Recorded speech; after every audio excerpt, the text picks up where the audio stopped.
Greetings and salutations, fellow connoisseurs of Jawa juice.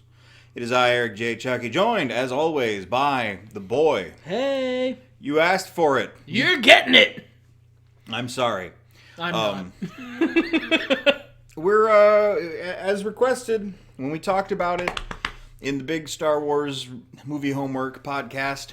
When we put the money where the mouth is and said, we could fix this, it wouldn't even be that hard. And if one of you tells us to, we will. Here we are. So this is probably going to be at least a two-parter. So let's get a couple of things out of the way first. If you guys don't want to watch this right now because you'd like to watch them both at once, respect, hit that like button, subscribe, not only because it helps us out as like tubers of the U, but also because that way you'll know when we put up a new podcast. You know, the other half of this one. Because it might be a couple weeks out. We like to stagger them. You know, we'll see. But also, I've got a Patreon down there. I've also got a bunch of books you could buy, including one I wrote just last year. Hit that up. Buy those things. Be cool like Rob. He gives me money all the time. Rob is good. That joke's almost dead. There's still a little juice in it. You think still so? A little juice. You really think so? I think so. Okay. So, I want to get a couple things out of the way as well.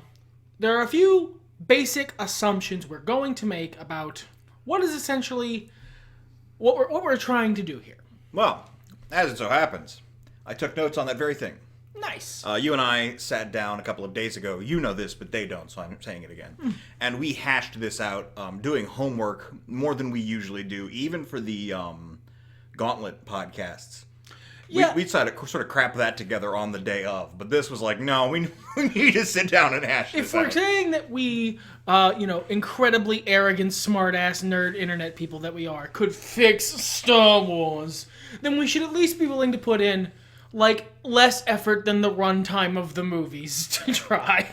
And I am saying stuff here that is both of our ideas. It's not just me taking the handle here. I'm just reading from the notes.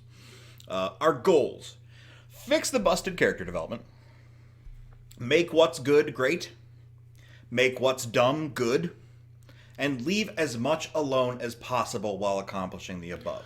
Because we could just, completely fanfic out a whole new sequel trilogy that's incredibly different, and believe me, we would. But if the challenge is fix the current one, well, if you replace all the working parts, you get a different machine. So we're trying to do this with as few slices as we can manage.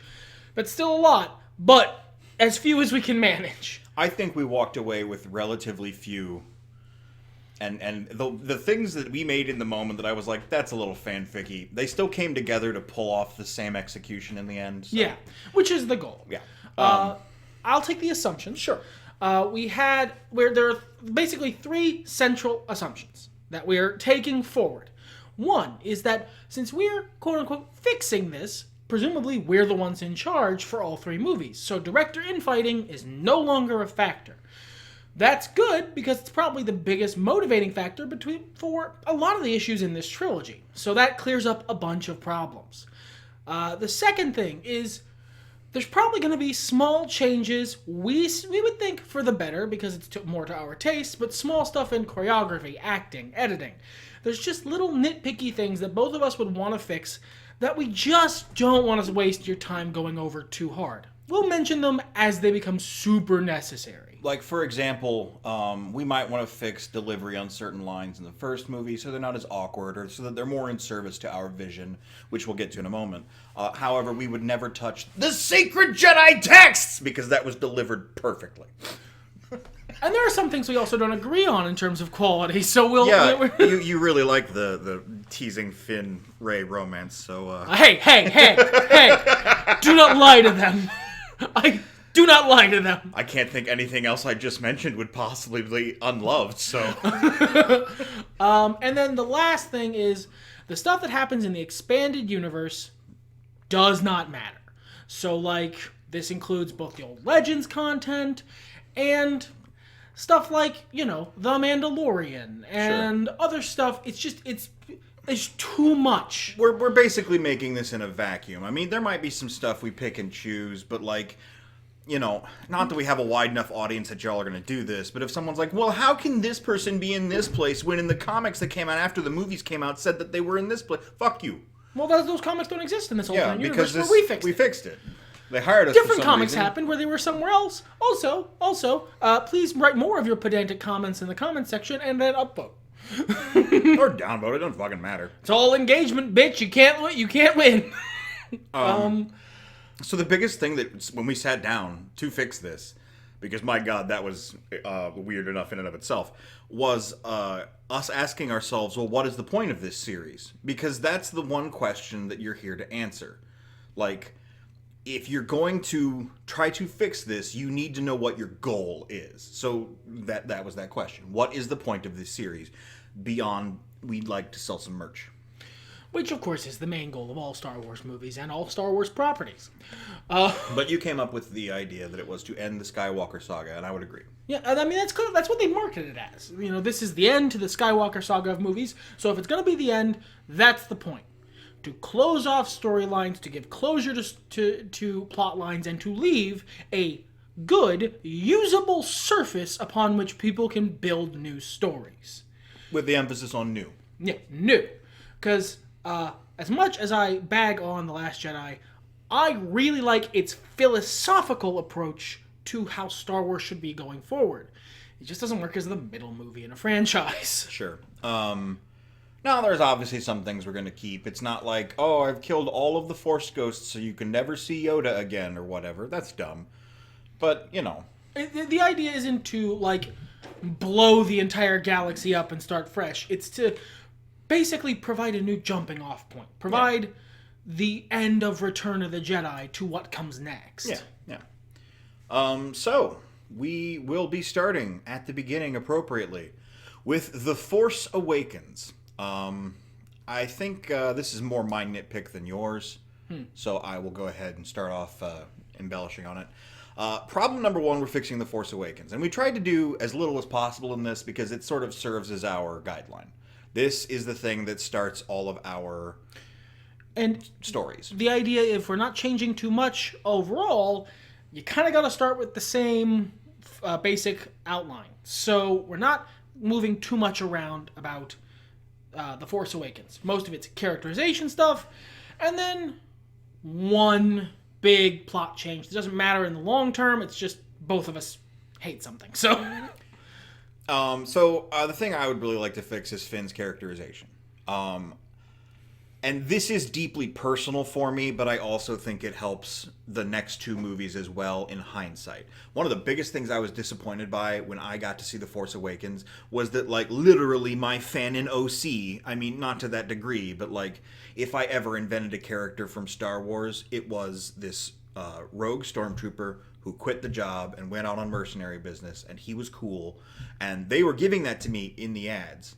What I got was a goofy coward, and that crushed me.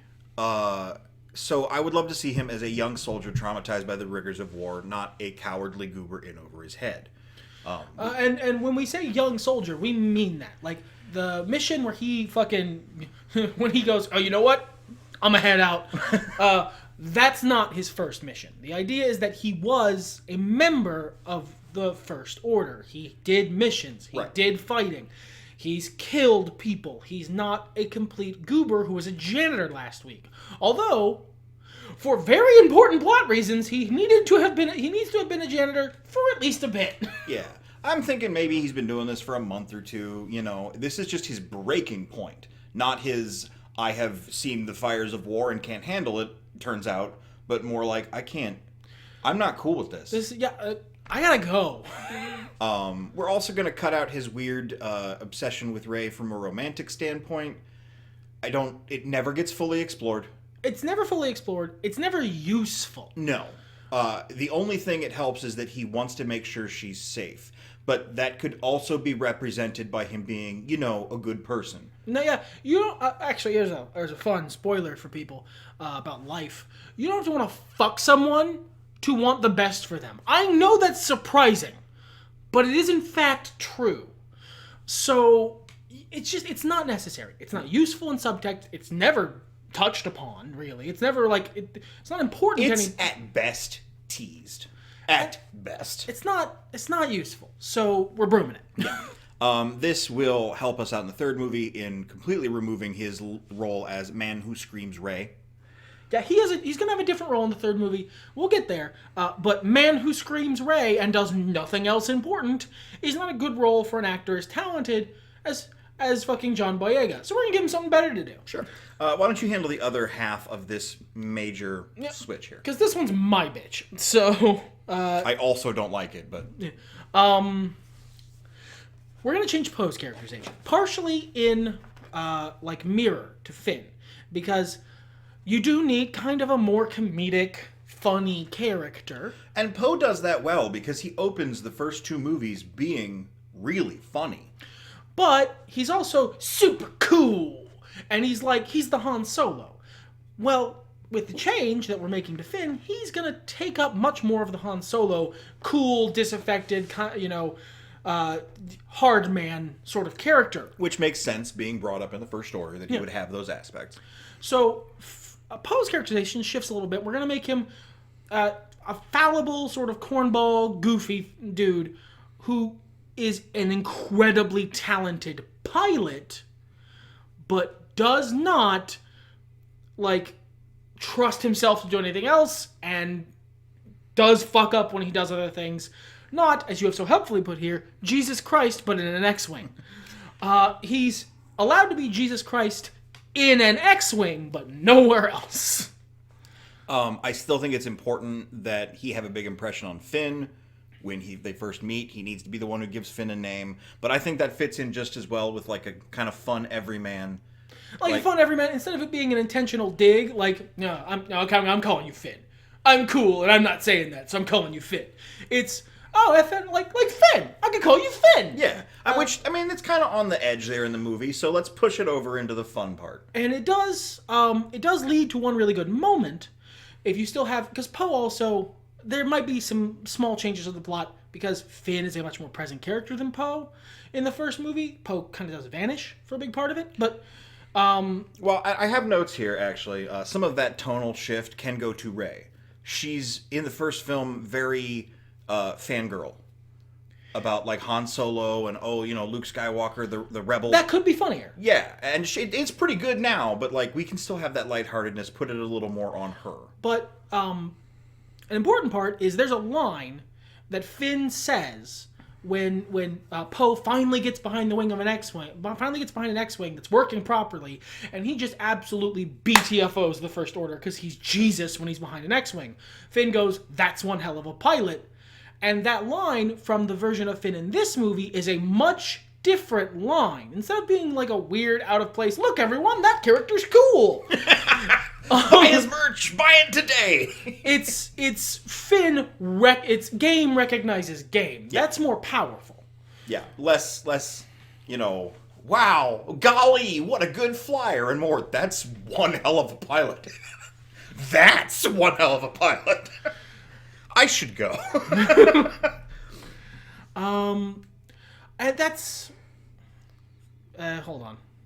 Yeah, and we covered basically all that. Yeah, we got through there. We're here now. So is this the thing you were talking about that just bothers the both of us? This is basically just something we're changing entirely because it fucking bothers us. It made me sigh. I was on the back foot going in to see this movie the first time I saw it, and I've watched it since, and I've come around on a lot of it, but there's a lot of it that still bugs me. Starkiller Base is one of those things. I love Starkiller Base, ironically. Bigger Death Star is a fucking absolutely zero-head, brain-dead idea that works hilariously well. I actually really enjoy it, but if we're making a good movie, no. Not bigger Death Star. Something else. Well, so this is another one of those things we talked about when we were discussing stuff as well. At least in outline, Lucas had a plan for the first three movies when he sat down. And I think that's part of why they work as well as they do. Because there were plans. This clearly had no plans beyond the end of the first movie. Nor did the second have plans beyond the end of it. So if we make those plans now, we can pay off seeds that we planted in the first film. Delightfully. So we had 3 ideas, and we're going with the third one. The first idea was a Star Forge to be the big bad MacGuffin thing, the nasty Imperial. It's something from the Knights of the Old Republic games. It is a genuinely very scary weapon to have. We decided not to go with it because it's too deep a cut. Yeah, for people who don't know, what is a Star Forge? A Star Forge is something that was made by the Rakatan Empire, which is the society that predated what we know of as Star Wars' general society. The order that was, largely humans running the galaxy, the Republic, the Empire, those sorts of things. The Rakatan Empire predates all of those people.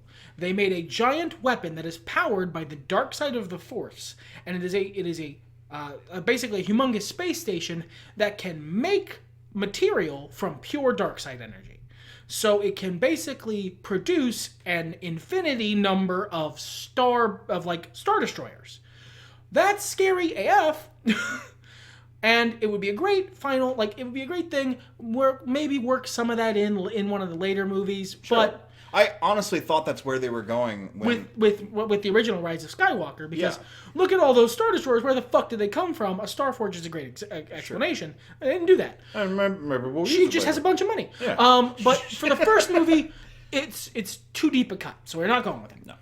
Second thought was maybe bioweapons, because you could really get into a lot of cruelty angles there. It basically, if you're really going to make the First Order even more space Nazi than the Empire, bioweapons is the way to go. But it's divisive. Both because, that's even more space Nazi, and because nobody likes the Vong who knows what they are. There's some people who grew up on the New Jedi Order books who might be like, oh yeah, but No, nobody likes the fucking Vong. I've never met someone on the internet who likes that plot. I have to assume somebody must have, because they sell I hope books. the guy who wrote it. Maybe. What we ended up deciding would be a good idea is a new clone army. Just starting out, they're just getting off the ground with their the First Order. Oh fuck, they're making clones instead of kidnapping children and indoctrinating them, which out of universe. Oh, so they're becoming markedly less evil. Well, but they're violating the Space Geneva Convention, which is a problem. It makes them look evil without being too bad, and it also explains why stormtroopers are super expendable to them at this point. They're like, nah, we got this clone army coming. You guys suck. We got new troopers. We don't need the indoctrinated people who aren't super reliable. And it's not just Finn. We'll get there. But they've had issues with reliability of the indoctrinated children, so they're going back to fucking clones. Because Sheev's not there to stop them, so they're going back to clones. And it would still be something that requires a lot of power. Kamino clearly was It was a planet. You need a big industry base for that kind of cloning. That's, that's well known. So, they have a big planet base that you need to blow up to stop them. Because blowing up the whole big planet is cool, and it allows us to keep most of the fights and action from the third act basically unchanged without it being bigger Death Star. Yeah. So, that all does its thing. The next point of contention that we kind of do some fixing on, and this is a small one, I feel, but important. Kylo and Rey's fight would end more evenly before the ground breaks apart. Maybe she also gets an injury. Maybe there's some flash of dark side stuff. Maybe she tries to choke Kylo out or something with the Force. Yeah, well, for a couple reasons. One, it helps humanize Rey. Because Rey is a character who has problems being fallible in this series, which makes it hard to empathize with her. She does have her faults, and I believe even after we watched the movies again, you were like, oh yeah, she fucks up here and here and here, but it gets blown away because she can just push a win button and proceed. Yeah, she beats up who is, at the time, presumably the Darth Vader of the new series, and pretty well BTFOs him at the end of that fight. And that's not good for tension, as someone who, helped book a pretend wrestling federation for a long time. That's not where you put the payoff to that feud. No, she needs to look like a credible threat, but so does he. So what you do is you keep most of it the same. You still have him get shot by that super mega bow Chewie has, and you have the fight be a lot more even. It starts out about as ridiculously one-sided as it was in Maz Kanata's planet.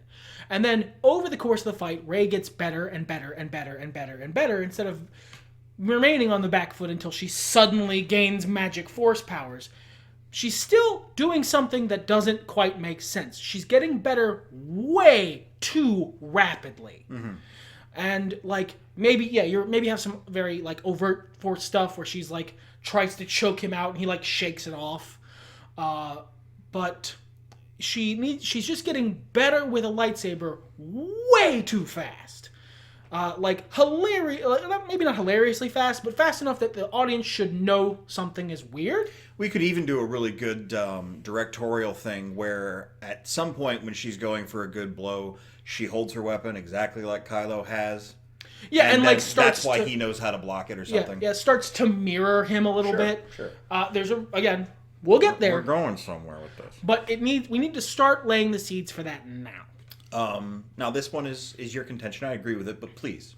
Okay, so this is an incredibly nitpicky CinemaSins gripe. I'm keeping it because I hate it. After Han Solo is shot and killed, Leia hears about this and running towards walking. To be fair, the Millennium Falcon. She had a big breakfast. She hugs Chewbacca, the person she's known basically her whole adult life, who was Han's best friend and her best friend, and they just lost a mutual friend / basically brother and or husband for Chewbacca and Leia. Look, Leia's already got bad rap there. We're not going there. They're the ones who should be mourning together. Why the fuck did she go hug New Girl? That she's known for like a day? Yeah, that's a weird call. No, that's incredibly bad characterization. It makes Chewbacca look like a pet. And he's not. He's a person. He just talks in a language you don't understand. I didn't notice it, but I do agree with it. But I felt it was your moment. It is. I'm still mad about that. That's fine. So we're gonna have there is a stinger scene, I believe, in the original movie. But we're gonna embellish. We're brooming that one entirely. Kylo is talking to Snoke about their failures. Snoke asks if Phasma survived. Kylo's like, yeah, she's fine. Snoke says he needs her back on Project Scion immediately, given the failure of the clone army. Kylo is very interested, and he insists on, he's like, please, Master, allow me to help. What is Project Scion? And Snoke responds that, no, Captain Phasma and the Knights of Ren have that project well in hand. Your focus will be elsewhere. And this is a thing that actually we concepted when we were talking it out, but I felt it was a little bit better if we tweaked it a bit. Originally, we were going to put Phasma in charge of the Knights of Ren, but I think it's better if she's not, because Kylo feels even more betrayed. Because he's supposedly the leader of the Knights of Ren, and yet the Knights of Ren are on this project that he's, I guess, not cleared to know about. And so is Captain Phasma, who he's supposed to be the boss of. Yeah. But his boss, Snoke, is like, no, this is need to know, and you don't. Moving on. There we go. And there's a very good reason Captain Phasma is involved in Project Scion. There is. Now, we're going to get a little bit into the next movie, but that's where we're going to split things up. So let's mostly talk about Rey in The Last Jedi, as opposed to everything else in The Last Jedi. Let me get there.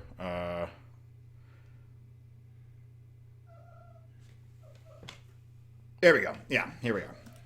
So, in The Last Jedi, we're changing a bunch of stuff, but the biggest thing that we're not the biggest thing, but the thing that we're gonna go over right now, coming through from The Force Awakens, is we're going to make Rey's character more believably someone who could be in danger of going to the dark side. Because it's important for several reasons to make other things that we're not changing better. So I do want to interject here with a bit of like Star Wars lore fluff. Throughout the entire series, we have heard the "he's too old" argument. And the same is basically said with Rey. Too old to train. Now, and if you're kind of one of those people who doesn't like the Jedi very much, you might be like, oh, they can't indoctrinate you to their weird fucking religious cult. That's why they're too old. It's too hard when they're old. But if we're working within, the mechanics of the movies and not getting all subversive, the dark side has a better pull on you when you have been away from the Order, when you don't know how to clear your mind, and you, like any other creature, have selfishness in your heart. And you have attachments to people and things and causes and opinions, political opinions maybe. And those things are dangerous to a Jedi, not as like a funny meme, although it is a funny meme, but within the mechanics of the movies, they're clearly dangerous on a very real level to Jedi. Because the dark side pulls at that sort of thing. And the temptation to take up what is the quicker path to do things that are very important to you leads to you doing things which are bad decisions. Like, say, if you're halfway through training to be a Jedi in the middle of a swamp on Dagobah, abandoning your training halfway through to go fight the most powerful Jedi in the fucking galaxy, who happens to also be your dad. And like, when your friends didn't need you to be there, they'd have gotten away just fine without you. Yeah. You were unnecessary. That's the sort of thing that too much attachment brings. So there is that's kind of what we're working towards. We want Rey to be more believable. So some of the changes we're making, we're gonna have her keep skipping steps. So what I mean by that is, Luke's trying to train her, trying to tell her things, and then she keeps trying to, like, pull secrets and pull information directly out of his head, like she did with Kylo Ren and that guard in the first movie. Because in the first movie, she has a mental battle with Kylo Ren, Ben Solo, and kicks his ass. And so we're gonna have her try to do that same thing to Luke. Luke, rebuffs her because he's still Luke Skywalker, but that is the seed that causes the fear that he has about her being prone to going to the dark side. Instead of it being something weird that comes out of nowhere, it's something that is born of her actually doing something sketchy. Well, and this was also, he noticed the threads of this in an earlier version of the script that made it to comic book form. That was a little hammy, a little narmy even, where he kept saying, oh, where have I heard this story before?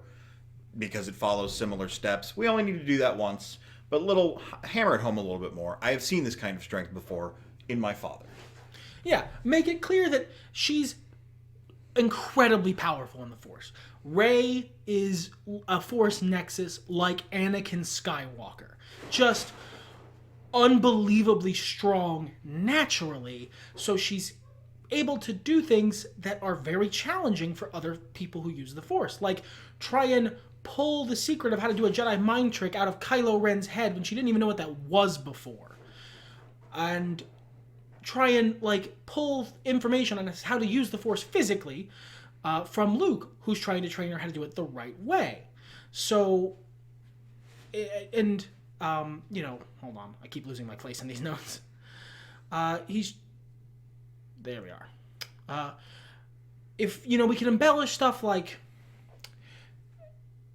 having her have trouble actually using the Force in terms of, moving things, but she's really good at all the mental stuff, so she tries to steal power from Luke, and he gets, some good lines in, stealing power is the path to the dark side. It's easier, and it's faster, but there's a cost, trust me. And then she doesn't, and she goes to the big dark side hole, because that's where all the secrets are. You're obviously keeping the secrets from me, secrets man. I'm going to go to the big dark side hole and find them out. Which makes it a much more believable thing that he calls it, that's where he calls it quits. Yeah. Because he went to the big dark side hole. Yeah, but Yoda was like, if you want. Your life it is. But this is going to be something that makes, and I didn't write this down, so let's address this here. This is going to be something that makes Rey's struggles at the beginning of The Rise of Skywalker make a lot more sense, too. She is trying to use the Force without giving in to her frustrations, without pulling from the dark side. And that's an important part that we want to have in both this movie and the movie previously, is have Rey visibly emotional when she's using the Force. Sure. Because she's using her emotions to make her pull on the Force stronger, which is the path to the dark side. Yeah, all stuff that's established elsewhere in the series, and it's stuff that's present in the current movies. It's just it's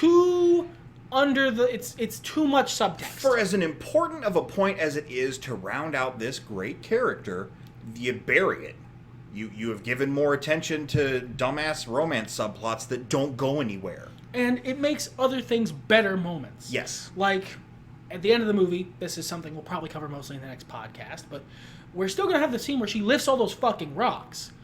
But, crucially, before that point, she will have lifted not rock one in the entire movie. It will be one of her only noted failings is a very hard time actually using the Force to affect the world physically. So, like, one of the things we're taking out is her doing the lightsaber pull in The Force Awakens, because it's not needed because she's matching Kylo a different way. Because that way, when she does, what are you gonna do? Lift rocks? When she does lift the goddamn rocks, it's an actual triumphant character moment, as opposed to just being her accepting her due as the chosen one. The lightsaber pull's not bad. We could make her struggle more for it. I like the idea of having her, like, just get better at lightsaber fighting, Sure, match him another way, so it's not a necessary moment. I'm just talking more about playing up to your crowd a little bit. Given a lot of the playing up to the crowd stuff we're removing, like who is all secretly related to who. I think like having her do cool lightsaber shit is gonna be good enough. That's fair too. It's an option. It can go either way. I feel. I like your idea. It's cleaner. I suppose one of our assumptions wasn't that Disney directorial mandate doesn't come down like overhead. Well, we said up there. Yeah, I guess you're right. But that is going to be it for this podcast. We are immediately going to record the next podcast, but you guys won't get to hear it for a while. So like I said before, hit that subscribe button. Not just because that's what YouTube people say, but also so you know when the podcast comes. You ain't got to ring the bell. You don't need the email notifications, and we don't need you to need them. But come play with us in this space. Everything's better when nerds talk about it.